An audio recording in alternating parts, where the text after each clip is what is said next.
Hello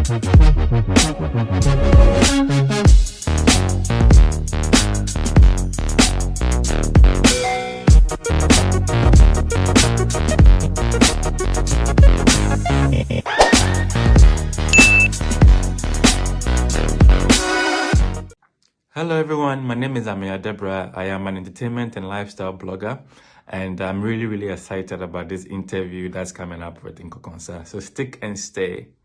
Ameyaw Kwesi Kisi Debrah. Anayaw. Yaw. Okay. Ameyaw, I'm starting to say, who is a blogger? Who is a blogger? Yeah.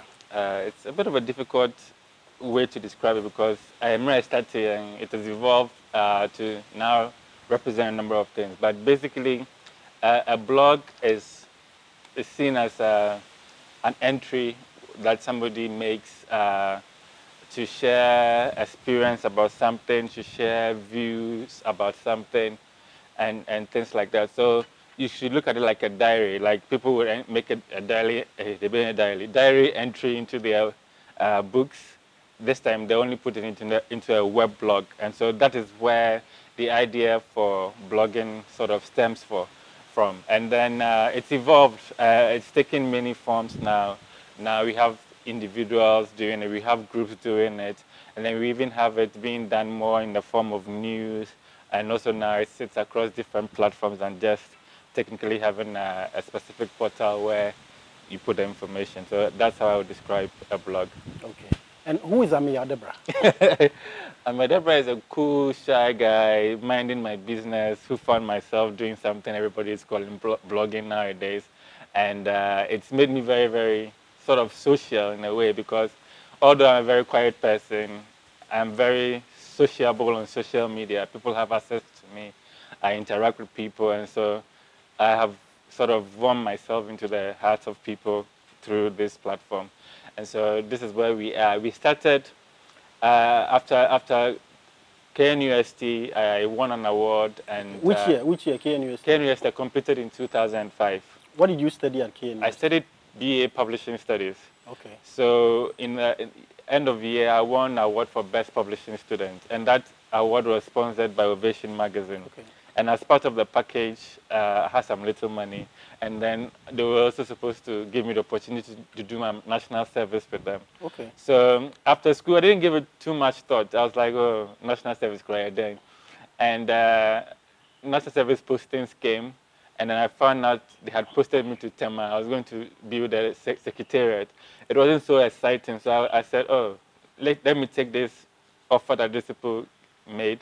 So I went to their office, I requested for a letter, I took it to the secretariat, and then they did a transfer. So I did my service with them. So I was there for almost 2 years, Ovation Magazine, and then that was where I had like the introduction to what it is I'm doing now, because that was the first time I was writing. And of course, because of the access they had as well, so I had access to meet celebrities, interview them, and so that formed the basis of what I am doing now. Okay. We'll go into your career, but let's do your family. How many are you? Who is your mother? Who is your father? We want to know you more. So for a very long time, as I remember, it was just the two of us, me and my older brother, because my father, who is late, Kwame Kisi Debrah, Okay. And my mom, Constanza Debrah. And your mom, I hear she's is it a pastor or an evangelist, or well, I hear your mom has a church. Well, yeah, she doesn't have it. So what she does is she's with Ajadim Buedu's church, that is Jesus Generation Ministry. Okay. And so when they were looking to have a branch in West Legon, she had a space in the house, and so decided to sort of use our compound for that. Oh, okay. And so they started doing service until they sort of found a place, but they are still in the process to move to that side. So, but she also started preaching, sort of. So they gave her some sort of qualification as well. But growing up, the early part of childhood, I don't remember so much because my mom and dad were in the UK, and then we were with our grandparents in Nkonkonsa. So it was later that I got to see them, and I was old enough to remember them. And for a very long time, it was just me and my older brother. He is 2 years ahead of me, and so we were just the two until I was 7. And then my parents gave birth again. We had a girl, And then after her, two years later came Debrah, who is the last one. So there are 4 children, and then our parents. But like I said, my father died immediately I finished university when I was about to, actually just 1 week before starting national service. That's when he passed away. And I think I've said it before, the plan of me going to study publishing was that we were going to work together, find a way to... Family business? Yeah, to do some sort of family business. And so publishing was something of interest to him. And we were supposed to do it. But then, of course, plans had to change because he passed away. And things followed. Wow. So if I call you Ghana's biggest blogger, would you agree with me? Well, it depends on how you look at it, because I still remain the biggest in the eyes of many, also because of the growth over the year and also what my direction is, because my direction has been to be a local brand that is known globally. And I think by and large, when it comes to that, nobody is able to do that. And I think, so that's what, and something I even get tired. I travel with people and people are like, why is it always you? And then even emails that come from, I'm like, why is it always me? Why don't people go to these other people? But I think it's just the perception and what you want to do as an individual. And so that's what sort of puts me apart. But right now, there are amazing people doing amazing things. Everybody is getting, not everybody, a few of them are getting known for doing specific things, and it's helping. And I think the more of that, then the system would grow. Okay, where do you make any fee? Minimum self free quote. Quote problems no free. If you're bombing. 100%. Yeah, so the interesting thing is, me papa side, bombing. Okay. And my papa so yeah in Kwetia. Oh, okay. So I think Kwauna but different towns. Yeah, different towns. So Usha me a true and true. Okay. Because a bit of this and a bit of that, me na bomb. But my papa hometown here, Obomi, and my cohort once. I'm right. Kwista, Hey, we're breaking news. Well, Abusia from there, community and I think it's also because a do time I'm more interested in passing my corner because of Ajuma Meyano. There's always something also happening at that you have to cover. Me passing me, and that is the reason why. But I think one of these days, the many back here because most of the time, you know, other platforms, this is saying the core, and it will be interesting. Say, for the name say, "Omo Nkonkonsa, Omo Kwabusu." Only there, who you then who started blogging? Well, I think say, me be a me person me come what doing for to create something. It me who be a me interested in. I put myself in it. It after school now opportunities by and bibi also luck. There's luck in it as well. I got opportunity after opportunity to do things and I grab all of it. And so I'm be very physical and I mean that's not where my strength will be. I almost call for a business, no more a type of business, you know, but Papa said no, yeah, or started with a leather company and see no more shoes and things like that, and then he branched into travel and tours, so it became an extra business that he was doing, and then he also went into construction. Wow. And the construction became, and then before we will know called pharmaceutical, hey. and then he passed. It will be I think it's a good example because ultimately, and he's a very calm person. I think I picked bits of him, just that the areas in the air different, but they are dedicated to Juma or Juma. I think when it comes to Majuma, I'm sure that same dedication. How many years have you done blogging? Altogether, make us over 13 years. Over 13 years. I'm me free ovation. What happened is me share a group of people. I started children parenting magazine. yesterday, but initial introduction, there was a photographer, there was me, and then the publisher herself. And first time he shared a photographer was that time, and he was on a project called Voices of Africa. They're now projecting the NSA. They give a mobile phone to journalists across Africa. The mobile phone, they check video, near the TBBI within the phone, and then we upload it into a server. And photographer, because he's an international photographer and he was busy in a project on your time. After that introduction, I have this thing, let me suggest you to them if you can do it. And through that, I started working with them for a while. And then some few months down the line, we were invited to go and speak about the project in South Africa. There's a conference we were here, Highway Africa. That was in 2008. And that was my first time going to South Africa. They flew me in there, went to the Rose University, attended the Highway Conference to go and speak about this project. Conference, and people from all over the world came to talk about the digital space and how the growth was happening. So we had people doing blog from South America, North America, Africa, all come to share their story. It's that time when I started blog big and I'm finding serious, but I'm sure they were microphone, eka stories, the back and the impact they were having. Maybe back to Ghana, I started taking that blogspot also seriously.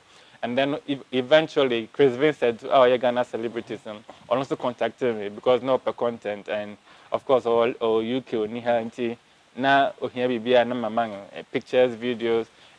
Along the line, I say, "Oh, why don't you rather create your own?" And I jokingly, you decided to say, "Oh, let's make it Ameyaw.com." It's near the day grow. But once I author domain, you started to say, active. Then I took it seriously, and then I started putting content, managing it. Don't forget at the same time. So now I'm saying more Ghana Web. Now I'm a content editor for Ghana Web, and some few years along the line, Ghana Web ran so by Ghana. I think it's not my Ghana crowd. It's about Ghana no. Oba Ghana no. The better say be a radio. Oh, party B because media partner Ameyaw.com. It's your taste along both. Oh, Jeff fans. I let you tell me salary now. Opposite Ghana will be the biggest partnership on Tinder. It is a conflict of interest starting and back and forth. No email say, "Oh, opening baby, me and Ameyaw.com, Amir Debra, Ghana Web Ameyaw. Also, the Ghana Web name. Or Jimmy Shem. Back and forth, and I'm you know what? I don't think I can bet my and also my ultimatum say it's either that and I may leave him. And I'm so and yeah. Amir Debra no, people know it. It wasn't making me the most money, but at least it was getting there. So I might as well stop what I'm doing and go and focus on it and try to see what it becomes.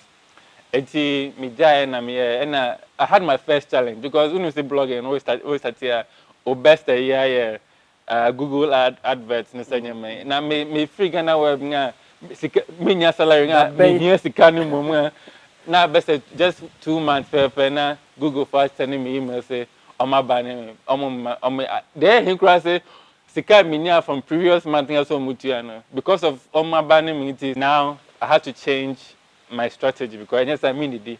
It's famous, it's popular and all of that, but no money will come. And so I started changing my strategy. Promotion at least major token be etika can be to start talking at least. Boss my meeting the yard and me changing my mindset. It was now becoming more of a business because now it wasn't just fun. And interesting because in some way very serious and this is like opening a real business. But nay obi na mo ote blogging na never can so boys no money dwumadi omunya phone na no mo post celebrities. Why you 13 years and then obeka ama wama yemfa say blogging dignity kakra. Yes. And I mean say blogging the opportunities in ho and ni also. But after I'm for inboxing me, they don't really know what they want to do. They just want to be a blogger. And they be a catch up and they say, first, I also identify the opposite of Obayan. And they will say all the popular bloggers are all doing entertainment, but there's a lot more to blogging than what people are doing. Yeah. And see, it starts from your passion, and then the like blogging as it is, it's a personal voice before anything else. It's supposed to be a diary. It's supposed to be a representation of you. And she said, the way we go about it in the shows for the person who is reading it. First time I catch and say it's a serious thing. And so we shouldn't go into it because it will be a year and I want to be an affair. Bibi obi de achieve bibi into so paso what they when you say, you know. Now once you have that mentality now, you will be able to look at it as a long haul. And Ebi Mwaha Manava could be focusing on health. And through that he's been major health conferences around the world. They're inviting people are paying for you to come. They take care of you. They give you per diem. They give you all of that. So there's a lot that has to go into it. Blogging, you know, say, well, be Instagram page now. The cost will be a fan out there too. That be. Most of the time, you know, say Ghana advertisers, me serious. They won't just. Any baby na omode advert beko, ana advert biya beko. They will be careful because platform here you have to analyze what goes there and the kind of people who are there. It's if you put yourself in a certain audience group now, the other benyano different from obi or positioning her in a different way. Any do bet me achieve it with that platform. So inti nini na ejina also and ehun here say ube share examples. Ehun here so ube ready to see what is new, what people are doing, and also going with the trends. Yeah. What is the difference between a journalist and a blogger? Well, a journalist is more of a skilled thing because Debrah at the moment, you know, the way it is in most institutions, you know, you have to study a certain skill to do it. Although journalism in general is basically putting like writing and publishing, something like that. But it's sort of a skill, whereas blogging, you know, necessarily doesn't require that sort of qualification. Yeah, you know, all it requires is your ability to express yourself, having that platform, and to do it. A journalist can be a blogger because he's channeling his thoughts through that platform as a blog and things like that. So I would say that is probably the biggest distinction. Okay. And even the content is rules were. There's a lot more regulation and expectations within journalism than within the blogging space. And see, that's something I would say. Okay, what is the biggest achievements you've had with blogging in the past 13 years? Past 13? Yeah. Achievements in the dozen. Ebi will have achievement to be over here because I discovered blog. And see, scan mudu edru you know, I say the many okay, what is the biggest money you've gotten out of blogging? The biggest would be until my CAF event, African Cup events I'm here. I think I'm currently working on Bakubi from Emirates. I mean, that region, Emirates region. I'm working on a project from there, which will be like my biggest.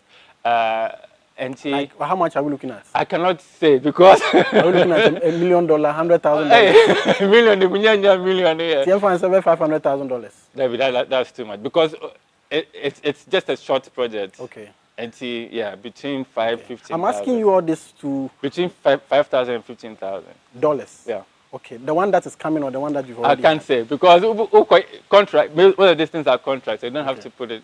$5,000 to $15,000. Say this kaketwa. Yeah, and it's cool. And the good thing is, they know what they want. But obi I am sikafia be no cry extra so in your mind so you know the pressure. But the other thing say about him. It be almost like a same group. Help because they are very clear what they want. But we this caffeine even bro no pressure the amount no afro 12 when quiet but say or tito I sift through them and I know what I want. What has been your biggest challenge? My biggest challenge I think I'll make it now because I have spent a lot of revenue on setting up Ameyaw TV, and it's taking time for it to grow, and now we've grown. But the place I wanted to grow, which is the YouTube, is not growing that much. I think it's also because the kind of content we have now is not what the masses want. And so that is a challenge for me to give them what I want to give in my way without compromising. And that is a big challenge. Without necessarily going for the competition. Yeah, without doing what everybody else is doing. So that is a difficulty because my content it's no longer it's not chasing traffic. It's just I just want it to be quality. With that, the best way I can survive is when I have advertisers and sponsors. And at the end of the day, I'm not thinking about doing something wild so that I'm not for Menyesika. That is where I want to go. And unfortunately, just when we were getting all of that, na Corona kwasiane by everyone knocking Bibia off. I can't wait for it to end so that at least our initial plans I work for the year now. At some point, we pick it up and run with it. What is Amir Debra's biggest fear? Biggest fear, I think, realistically, is dying. I say, but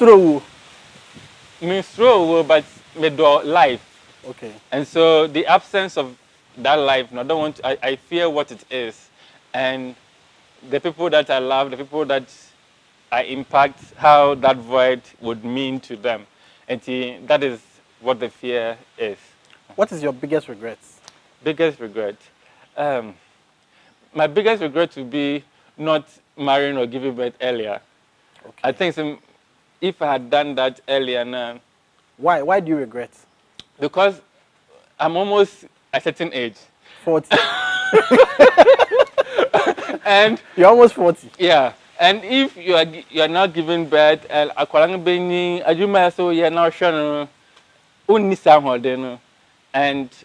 I first now didn't go through stage 1, stage 2 university. It becomes a little bit more stressful on you. And one of the regrets, I remember this at the Cranka, but now maybe at the 20 and something. Because mom would disco move, but yeah. Okay. So that the rest will just follow. Okay. What is your biggest life lesson so far? Biggest life lesson, for me, I think it's don't underestimate your potential.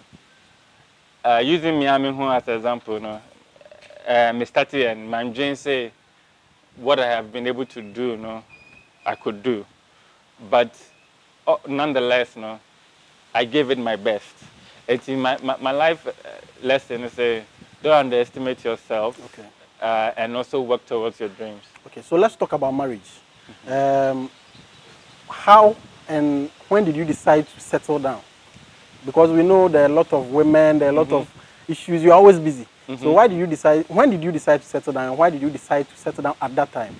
Well, I think when steadily, the one I got married to, I found her to be the perfect complement for what I do. I think so also, the fact that she's not here all of the time, and it didn't feel like suddenly everything is changing. It was still a process. And I think that's what made it very easy because I was able to be in a relationship and still do what I was doing without it interfering so much in that relationship. And that room for it to grow, is what made this one stand out and into the marriage. So what year did you marry? I married in last 2 years ago, so okay. 2008. 2018. Yeah. How has marriage been so far for you? It's been tough. It's been interesting.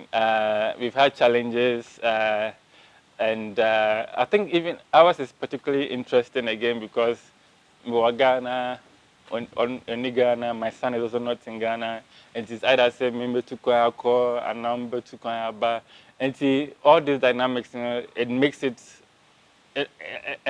It's not one way because every day you have to deal with something new.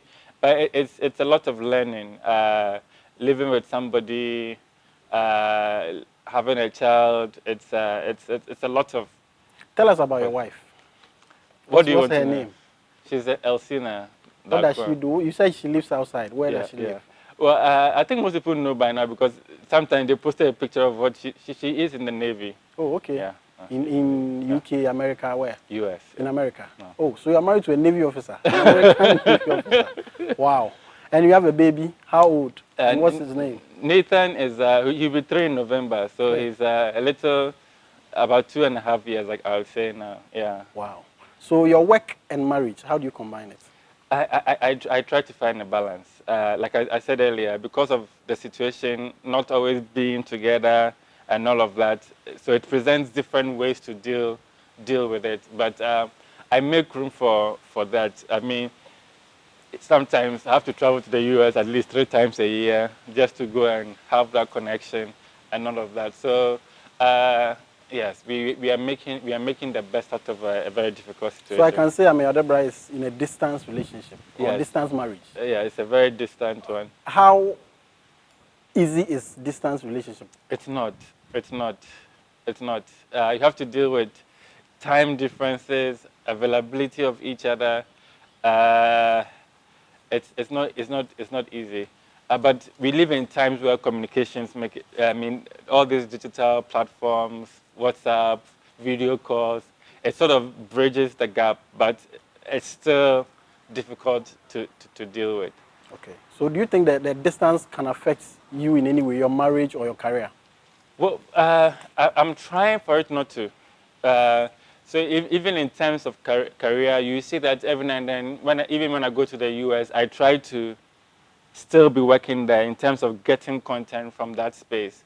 And I want to see the possibility, say, I will be able to even live there if I have to in the long term and still comfortably do what I'm doing. And it's doing the legwork and then laying things right so that if you should make that decision, you know that there is something for you in that space. And yes, every time I go, I look at opportunity to work there as well, and all of that. Has marriage changed Ameyaw Debra? I think it has. It has. In How? the fact, I think it has changed me in the fact that, you know, I'm somebody who doesn't care about anything.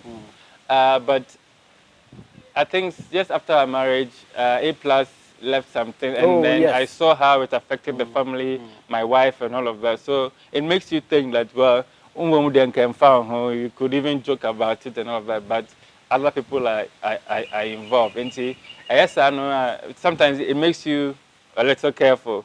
Say, just make sure, say, won't be affect something. But me and I am a carefree person. Yeah, and but then and of course being more responsible. There's a wife, there's a child, and so you have to plan around that because you have to pay school fees. I mean, kakreya starting your crowd, they need person it's easy.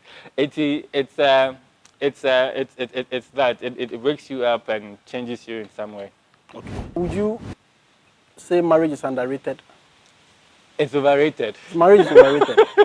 No, I think it's overrated because of society. Okay. But me and the type of person I am, when I'm with somebody, I want us to be like, and yes, because you're wearing TSC, way just to say that's what married people do. And when you do that, that's where the pressure and all of that comes in. Every marriage is unique. At the end of the day, you are two people who have come together. And I think how you guys complement it is the best. So you go to counseling, they'll say this, but at the end of the day, it's the two of you and how you complement each other. And I think most marriages still sort of try to satisfy what the expectation of people are. Couple, you have to go to church together, you have to do, those things make it a little bit stressful. And if you both have a mentality of taking it easy, I think, say, that's the way I want it. And that anytime you can say it's overrated because there's too, Okay, so let's go on your work and celebrities. You write and you deal with celebrities. What is your worst experience and who was it with? My worst experience? I mean, very, very confrontational. But I think on record, the West, which has moved from years to years, to be my relationship with Chatawale. Tell us about it. So, what happened between you and Chatawale? So one Christmas we are making, and I have some call because hey, Chatawale, and I think saying on a Christmas day. It was the Christmas season. The season. Okay. Yeah, the 20th getting to 25th. Okay. I think say YFM 4-year man no concert, and this year because that year dancehall was so big, so they did a dancehall edition. It was him and Chatawale and Samini. So I think the story was that I wasn't there, but I picked it from Ghana Web. The story was that Chatawale performed for so many hours. Now, I said no mass Samini chance to come and perform. Okay. And so when he came, people were tired and they started leaving, and so Samini was performing to a very depleted crowd. So that was what the story was. And which year is this? Oh, I bet it's 6 or 7 years ago. Okay. At Mwache. At the Accra Sports Stadium. I think still also in Ameyaw. Yeah, I think yeah. So he called. So whose story? Also whose story, but in microphone. And what the people are creating is they give the impression say, "Oma monitor me." I can say, "Me was Samini's side. Me penasem. Etitambia me heli Samini." So that was where he was coming from. And so I was like, no, that's not the case. Samini, he does. I don't meet him more than once in the year. Did Chatawale threaten you? Yeah, so that's how it ended. We went back and forth, and he was like, "Chale, if you value your life, then don't write about me." That was what Chatawale said. That's what he said. Wow, on phone. On phone, yeah. And so after that, I'm saying, no problem. So what I've done is I blacklisted him, made sure about him. You have blacklisted Chatawale. Yeah, for how many years now? Over almost 7 years. Are you serious? Yeah. So you don't do any story about Chatawale anywhere? It's a paid job, Ameyaw concert, and then he's on the bill and I've been paid, then that's me or Kang. But me, I haven't written about it. Has he realized and the funny thing is, after that, like the next day, we were traveling together. On the same flight? On the same flight. To the same show in Tamale. Oh, okay. I think Mimi and Danny was doing some invade your city or whatever. Okay. He had brought some Nigerians and we were all going. And the funny thing is, me capture pictures and videos. We are from Kuala and it's a video story by and then they started attack. Hey, eventually everybody was just why is he not? Why is his pictures not here? I'm saying this is what I got. This is what I published. That was the first time I'm blacklisting. I started, and it carried through and now. Till date. Yeah. Is he aware you've blacklisted him? Oh, he's aware. Certainly, the fans, it's a baby was Mekai. Yeah, no, we need artist of the year. Fortunately for me, Chatawale is stuck there 1 3 awards. And to me headline, Obiya Chatawale wins artist of the year. Make sure stuck there wins 3 awards. Tops the year with 3 awards, which is factual.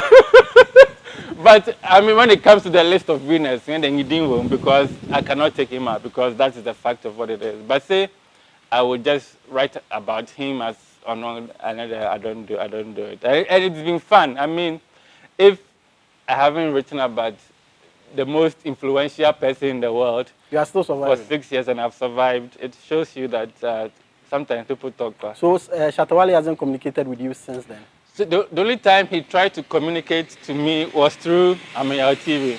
Okay. So he sent a DM to Ameyaw TV that Chale, his usual Chale, before not fight. He said, Chale, before not fight, before be friends, before make money together. So that was what he said. Also, I think we had posted a network with him and Becca. As for Ameyaw TV, they talk about Chatawale. No blacklist. They haven't blacklisted, okay. But Mianka says on them. Okay. They talked about Emra Becca number and based on that, and then he came into our DM. Oh, we for not fight, we for make money together, me and you. Even though I tried, we just said or Becca no. And that was the last time. And then until say, most of the time we will throw shades one more until say Grammy, kind of saying refused already a comment with and or sababo me and or me directly, but yeah, apart from that, nothing more. Okay, Kasano Kasa or a most influential entertainer or Ghana. I mean, for only on professionally, if you are being very objective, do you think Chatawale is the most influential entertainer in Ghana? Well, it depends on how you want to describe. I want Ameyaw Debra's opinion. No, for me, I say no. Because from where I measure influence, it's different from that. He's visible, he has numbers, but that's not influence. So who is the most influential? I will still give it to Sarkodie. Why would you choose Chatawale over Sarkodie? Sarkodie over Chatawale? Sarkodie because it's difficult to control. He controls what he says and still has that influence. And it's not influence. I mean, there's notoriety, and what comes with notoriety in there, it's mad. You'll be notorious for what, and it comes with some sort of force. But to be influential in let's say a positive way, you know, and you measure it, is different from notoriety. I think it depends on how you are measuring. For me, Sarkodie. And if I'm measuring, I say Sarkodie. I mean, and then even you can even narrow it down to even the various platforms. Somebody may be more influential on even Instagram than on Twitter and all of that. But if you look at the branding Sarkodie is still across everywhere. He's there and he's not doing anything extremely crazy. So I'll probably say that, yes. Sarkodie over Chatawale. Yes. So when you said he was the most influential... But the most influential for me would not even be these musicians. John Dumelo. Okay. John Dumelo... Okay, if I say you should give me your top 5, right now Sarkodie is 1. Yeah, Sarkodie is there. But I will start with the... Jackie, your top 5 most influential entertainers. Jackie, Yvonne Nelson, Sarkodie. No, John Dumelo, Sarkodie, Chatawale, probably. And then so Jackie, Yvonne Nelson, John Dumelo, Sarkodie, Chatawale. And then if there's a fifth one, I'll add Stoneboy to it.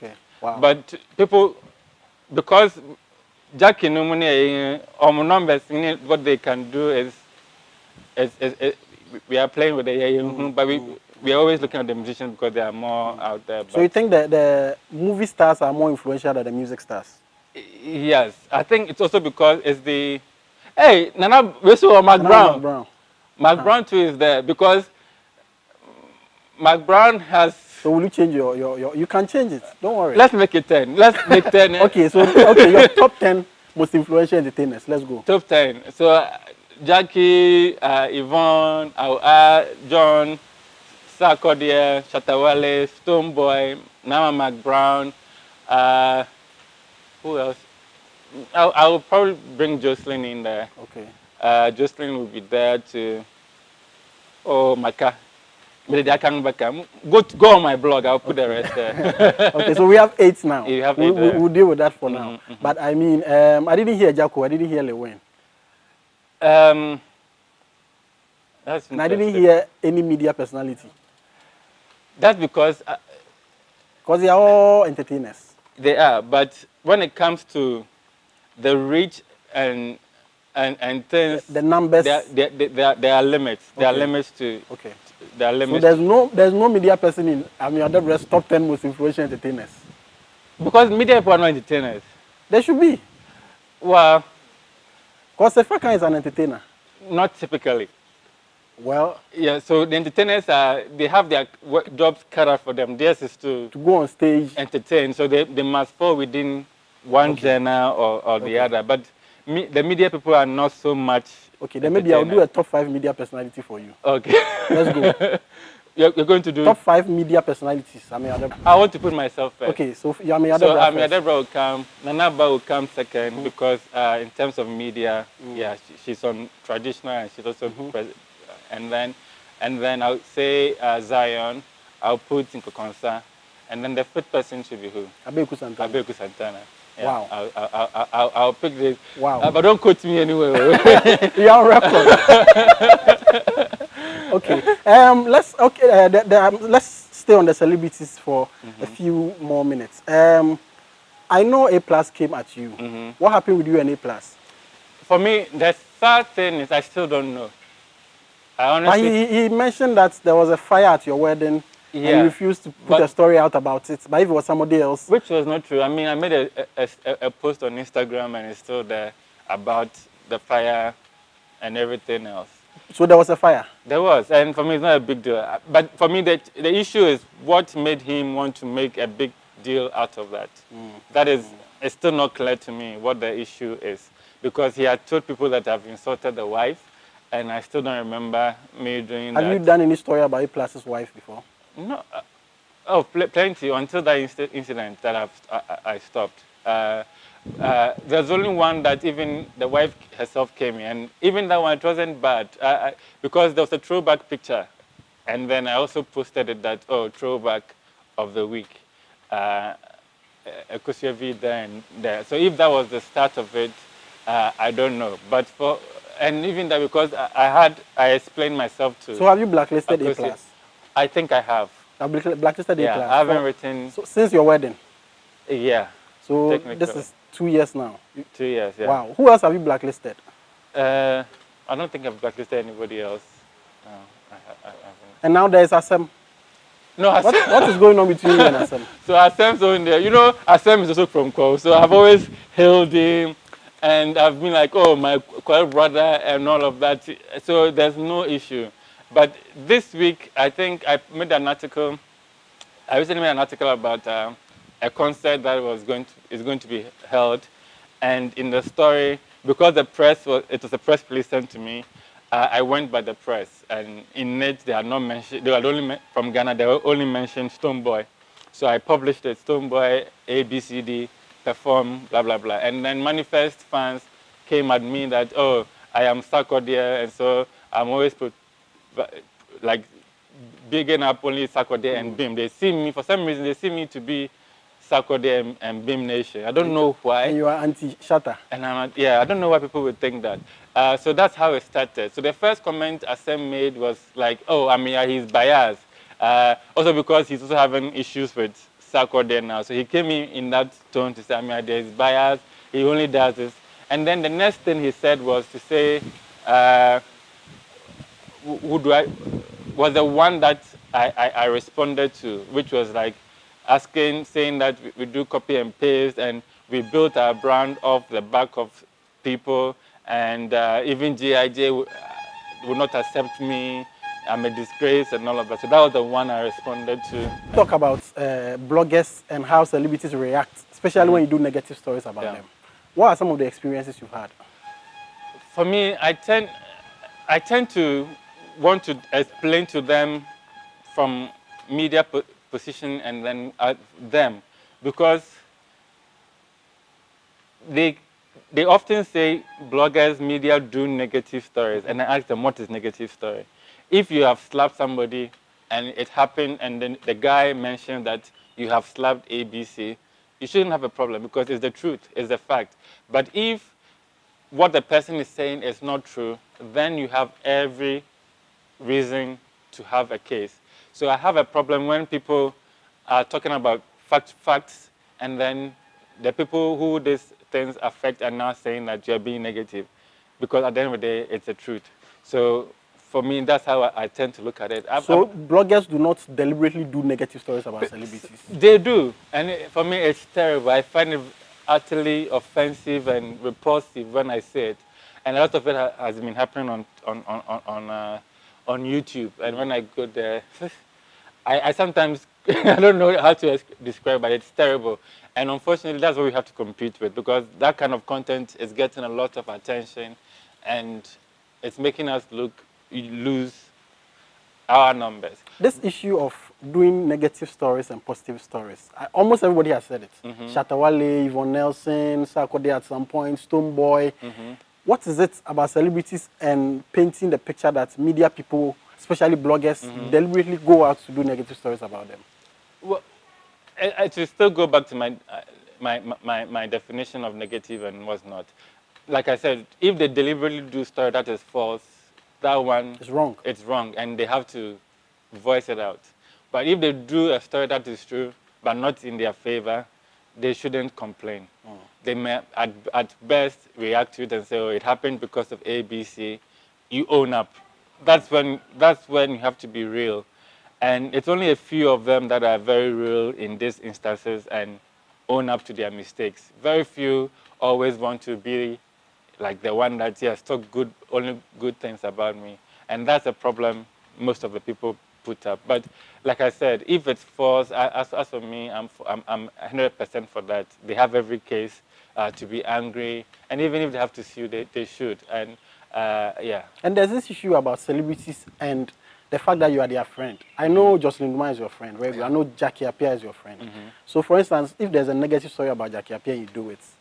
Jackie Appiah will actually pick a phone and go like, Amir Debra, I thought you were a family. I thought you were my friend. Why did you do that? When the story is true, how do you deal with things like that? I had an incident with Yvonne Nelson. How do you deal with something like that? Well, I think your friendship with the celebrities and putting out the information, whether it's negative or positive. Yeah, so I think it goes back to the foundation of your relationship, because you must now explain to the person that, oh, this is the case, I realize it is true, and unless you are denying it, then it is. And then you tell the person, I am good at suggesting PR for people. I'll be like, well, it's there already, so to counter it, let's do A, B, C. Okay. So that your voice now comes into the whole story that is out there. And I think the celebrities should open themselves for such, because at the end of the day, as much as you're my friend, you wouldn't cut me a check of 1,000 Ghana cedis in the list every month. I have a job to do, and this is it. It's to keep people informed. And if I, as a gatekeeper, I get information which I feel is accurate, and I know it's true, and I carry it, and you know it's true, you should understand I'm doing my job. Okay. Yeah. How has coronavirus affected Amir Debra as a brand? Oh, a lot. So I started my job. Let's start with this. How big is Amir Debra right now? How many people do you employ? What's your workforce? So currently we are in and out. We're a total of 8 people. Wow. We're a total of 8 people. And a lot of it is with the Ameyaw TV, and also because now the Ameyaw TV team is the same that also publishes on the website. So what happened is that now we have to work remotely. So it only means getting internet for everybody so that they can work from home. So the writing on the website can continue easily. It's the production part that has suffered the most. From the lockdown to even now, because we don't like to meet too much, just so that we remain safe. And so a lot of the shows we do have cut down. Even sometimes when people call us for interviews and things like that, I decline, because I feel I want to protect my people. What do you consider before you choose the people you work with? I mean, you know, the youth of today, they are not ready to sacrifice. You are not as big as you want to. So there's no...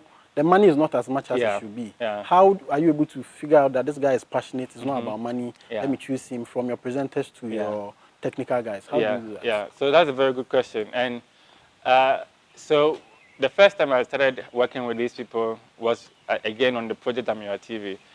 I did a call I did an audition, people came in, and the plan was to at most choose 2 people as my Ameyaw TV host. But then out of the 12 that we selected for auditions and now cutting them down, everybody had different strengths. So I ended up picking 6 hosts. And of course, I had to pay all of them something. So I started with 6. And out of my work with them, and even I had them, and then I also had 2 editor and video people. And so throughout the work, you see who was giving out their most, who you were getting that dedication from, and who was stronger for other things. So it became a natural thing as we were going. And then along the way, our numbers sort of cut down. People had to go and do national service. We lost, somebody died, and all of that. So I sort of immediately now found the core people I could use. And all of them were giving me great energy and vibe as we came to. So I think now we found our core, and then our challenge is graphics. But currently we sort of outsource, and so we have somebody do graphics as and when we need it. So yes, I think I've found people who are dedicated and strong for different things as we are operating now. So yes. Okay. What do you look out for when let's say you're choosing somebody to work with? What qualities do you look for so that if there's somebody out there who is also coming up, they'll know that, oh, I should be committed when somebody gives me an opportunity? Yeah. What do you look out for? So I've had the opportunity to hire people in at least 3 times. So the first time was when I was hired to set up pulse.com.gh. You were hired to set Pulse? Yeah, I launched it. Oh, wow. Yeah, so I was the project manager. I hired the reporters, the team, and it has always been those that have wanted opportunity. At least I tap into that network. A lot of people will say, oh, I want to work with you, and then you also see what they are doing. So when the opportunity comes and you see somebody fix it. So I did that with Paul, and then I went to Yen. We started Yen as well. And again, I brought a different group of people there. And then I came to Ameyaw TV and then had to hire again.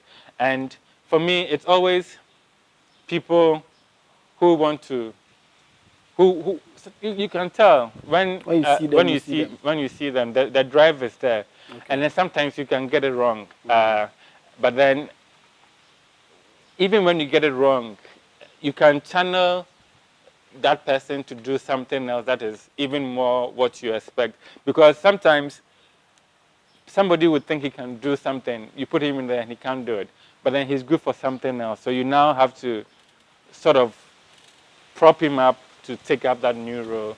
Because I work with people like we are family.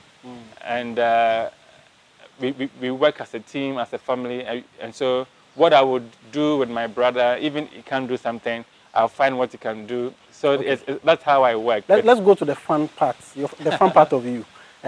People say Amir Debra is boring. Oh, I am. You are boring. Sort of. By nature, I am quite boring. And if it wasn't for the fact that I have a job that is out there, go to events, like So it's the job that is keeping you young? It's a job. Okay. And I think a lot of people don't even know I'm that old. Okay. They assume I'm very young. About your age, how old is Amir Debra? I'm almost 50. Are you serious? Yeah. How old is Amir Debra? I'm almost 50. Which year were you born? 50 minus 2000. Minus 22. No, I mean, seriously. You know, people ask now, where are you You're almost 50 years. Anytime I drop my throwback, and I say, I write a story, they're like, you were there around this time. You're almost 50 years? I'm almost 50, yeah. How many years to 50? 4. Wow. Yeah. So Amir Debra is 46 years? Yes. Are you serious? Yes. And you got married at the age of? Yeah, 43. So, I mean, in the introduction, I said it's one of my regrets. To marry early. But I'm not almost 50 yet. I'm not that old. I'm old, but I'm not that old. So, yes. What do you do for fun? For fun, growing up, it has always been TV, games, and things like that. So, like I said, growing up, my parents were in the UK. So, even at that age, they would record tapes and bring fun content from there for us to watch. So I became a TV person. Then at a very early stage, MultiChoice came to Ghana.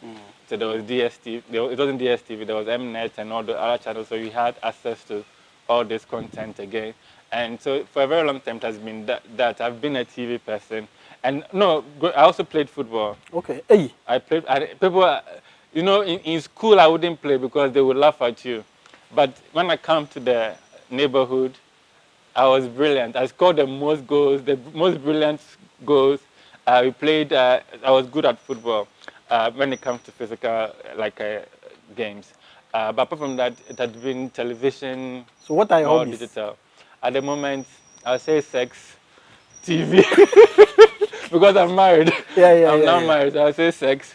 I'll add television. Now, I stopped watching TV because of work. But because of lockdown, I've reconnected again. So I'm watching a lot of TV3. I'm watching all of us. I'm back to TV a little bit, and then I do a lot of online. So my talking content, about sex. I read somewhere that Amir Debra really likes watching porn. No, you didn't read anyway. You started it. So the truth is, I traveled with Eugene to Nigeria, I think, and I think Which Eugene? Nkonkonsa. We went to Nigeria, and because I always observe what was trending in terms of sex tapes, I knew there was Ghana Leaks, etc. All of these websites. So when we go to Nigeria, and then I was like, "Have you guys seen this Ghana thing?" They were not. It's like, "Where is it?" And I showed them. So because of that, Eugene assumed that I like porno so much. So there was a time on I think Abeku Santana show. Okay, FM. Eugene told them that, so they thought it was true. And Abeku called me, says, "Hey, it's true that you like." I'm like, "No, I don't like porno too much. It's just that the voyeurism of sex tapes, like ordinary people, not people who are porn actors. Yeah, not porn actors. There's something a little exciting about that, and that was what I like. So you like sex tape? But now it has also now become the same way. So now there's no interest. It's not interesting anymore. So they should change the style. Unless it's of somebody who is popular. So, like yes, if you get a John Dumelo, Jackie Appiah, or Nkonkonsa, so then it becomes a little exciting. There has to be a celebrity effect to the sex tape to make it exciting because I can't hear who. We grab Balabed, dear friends. Your friend, Malafaga. Rashida Black Beauty. That was the most nasty one. So, all the sex tape that has come. Now I was appalled. Rashida Black Beauty. This interview is going to put me in trouble. Rashida Black Beauty's sex tape was the most appalling. The most appalling.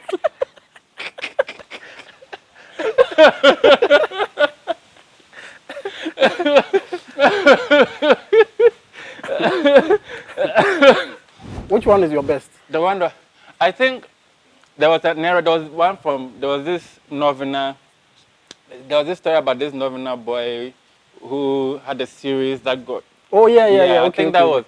It wasn't like the best, but the fact that it's a series, it was like Game of Thrones. Every day you're waiting for a new edition. That was because of that, it made it a little different from the rest. It's like our own money heist.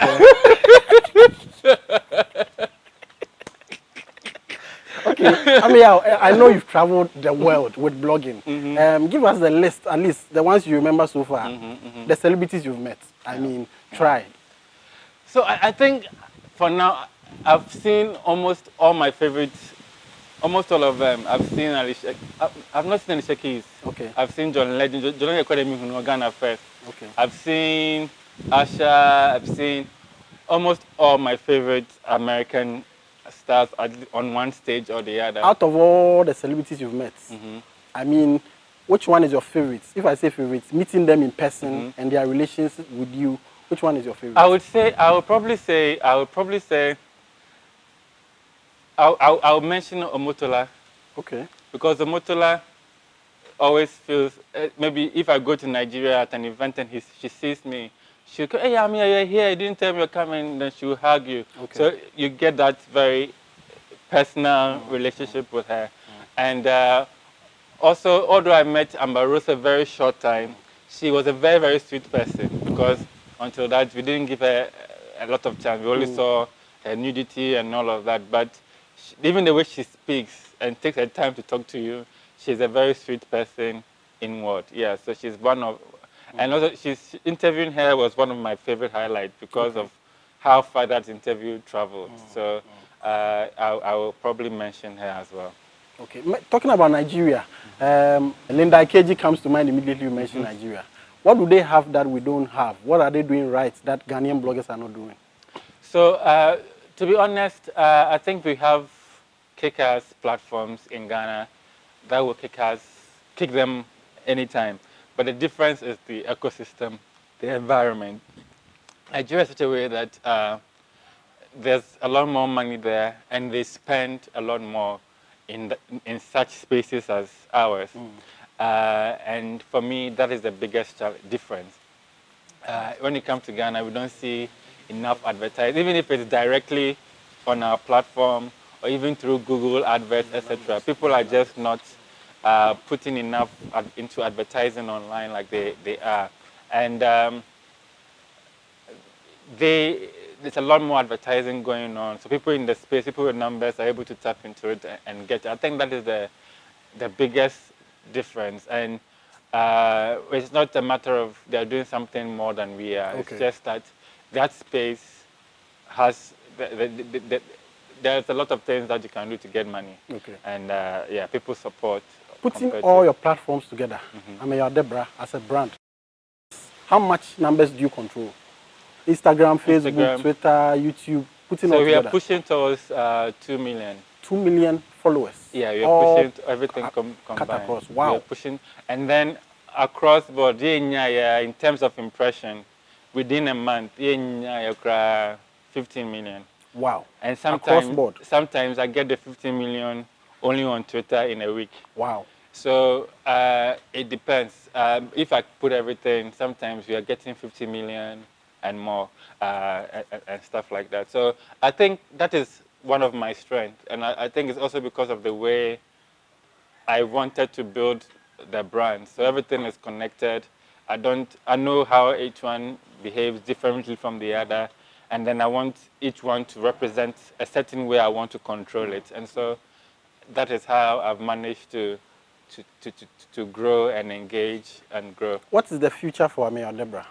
The future for me is more digital. I think what I want to do is, so now I've moved from my comfort zone to add the video production. And the video production, I don't want it to be just Ameyaw TV. We want to do event coverages, like if you have a wedding, you want us to come and cover, we edit, we send it to you. I want to do 360 digital marketing for people. So if you have a company, you can approach us. We can manage your digital for you. So I want us, Amir Debra Media, to be a 360 media company providing all of these services. This year was supposed to be the year where we grew to show what we could do more in that space. But again, Corona has eroded a lot of those gains. But the hope is that we become that digital company. So if Ameyaw Debra was not a blogger, what would you be doing? Interesting question. Because growing up at a stage when I was killing the frogs and dissecting them, they thought I was going to be a doctor. And then when I destroyed my grandparents' furniture, their sofa, I cut it, they say, oh, he's a physician. And then at some point, I showed a lot of art, drawing, art, and all of that. So they thought I would be that. And I grew up, I decided wanted to do science. I offered science at the Saddle, and then switched to art because, again, I picked up the prospectus from Tech, and because I had the opportunity to enter the university a year ahead of my time, so I decided to give it a try. And then I just saw in the brochure, I saw this course, and I was like, why don't I give this a try? I applied, and then they accepted me, and so I decided to go in, and that has changed the direction of everything, because it was through that I got to know Ovation, and it was through that I started doing publishing, and it has now evolved to now having my own sort of publishing company. Okay, last but one question. Right now, your wife lives in America. You have access to travel wherever you want to. Why have you decided to go and base outside and do what you're doing? Because all you need is internet and people to work for you from Ghana. Yeah. Why are you still in Ghana? So I was doing a bit of that, just that I wasn't doing long stays, because when I go to America, I go with the money I have from Ghana, and I go and spend it there, and it's crazy. But fortunately for me, now most of my business, the money I make, comes from around the world. and because a lot of people pay me to publish for them, and so and they pay in dollars. So I have an account that goes there. So at least now I'm a little bit more liquid when I travel. And even if I'm not there, I have access to say, take this money for this and work from home. Anytime I travel, Ameyaw TV, for instance, was now generating enough on its own. So even when I travel, I didn't have to worry about paying them because on their own, they go to events. At the end of the month, all the money that we raised in the month was enough to take care of their salary, and then they save until I'm back to pick the rest. So I've now put in place a mechanism that allows me to travel and still things would run. So I'm very open to that. But the challenge is doing it in the long term. Like I said, I wouldn't want to go to America and just be there. I want to connect with that society as well. So it's like this is the source of your information. Yeah, yeah. Okay. And so when I get there too, I try to, and the funny thing, the moment I get there, the agencies know I'm there, and they find me, and they will inbox you. We're having an event here. We want you to come and experience it and share it on your social media.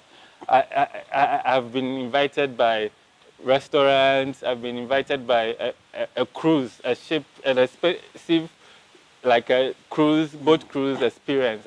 All of these people coming. So I'm very open to that space as well. And anytime I go there, I try to.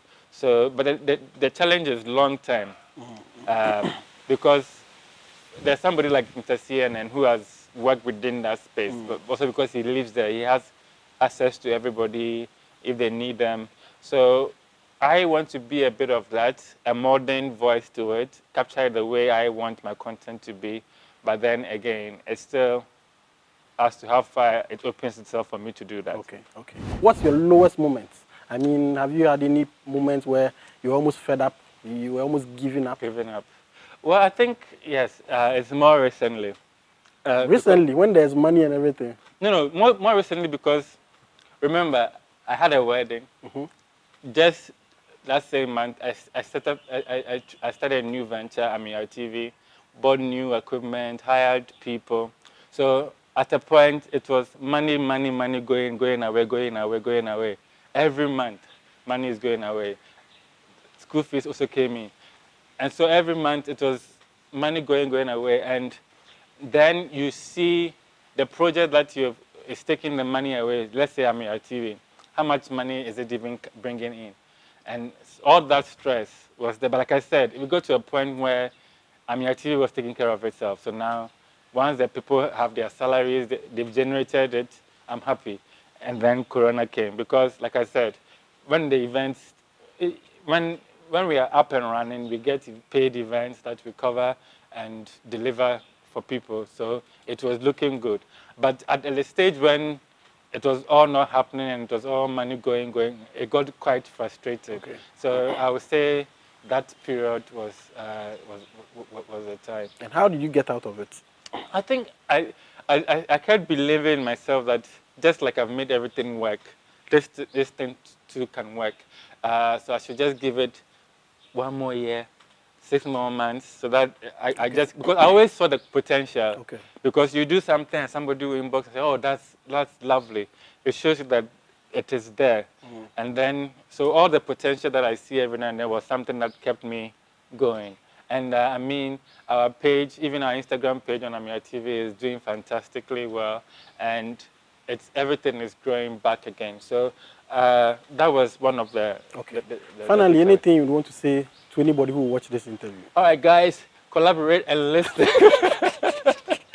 All right, so, well, I think if I'm going to end it, I would say that people should support us. Every now and then I have to defend myself, I have to defend other bloggers that the perception people have about bloggers, it's quite tiring. You go to social media and that's all bloggers do. That's all you know. It's quite annoying. I want people to appreciate the things that we do. Respect.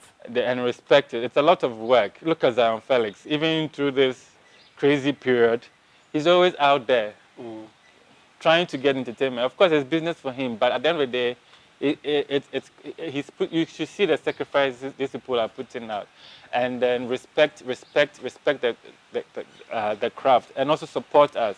Support those doing amazing content. Support those who are not out there just for crazy, sensational stuff. Support us, and also to the business community. Like I said earlier, the biggest difference between us and Nigeria is the fact that the ecosystem supports them. Digital is always the last on the minds of people, even when they are doing their budgets. It's like just a little bit that they'll put in for digital and all of that. We are living in new times, so if we are going to grow, like I keep saying, if a lot of people that are in the space that we see and then we criticize for doing sort of sensational things, they are doing that because they are pulling traffic. But imagine if they are getting constant advertising from people, they wouldn't have to kill themselves to I mean, the most traffic can give me in a day on my website, maximum for me is my try maybe $50 on Google AdSense. But then here I am. Sometimes somebody's one article is $100, one is $150 because I've built that brand that they want to connect with. And this is not people from Ghana. These people that I'm publishing for because they see the authority I have in terms of domain authority, and they are always coming. So we shouldn't bastardize the space so that there's nothing left for those who aspire to be in there as well. And it happens if we ourselves have that mentality. It happens when the readers, our audience, have the mentality that we are not just going to go for the things that are controversial. We're not going to go in for the things that talk bad about the person we want to go down. And so that is the only way that we build a business that will move from one generation to the other generation. At the moment, it's hot. We don't know what's going to come next. But if we should survive now and beyond, it depends on how we look at it all together. Okay.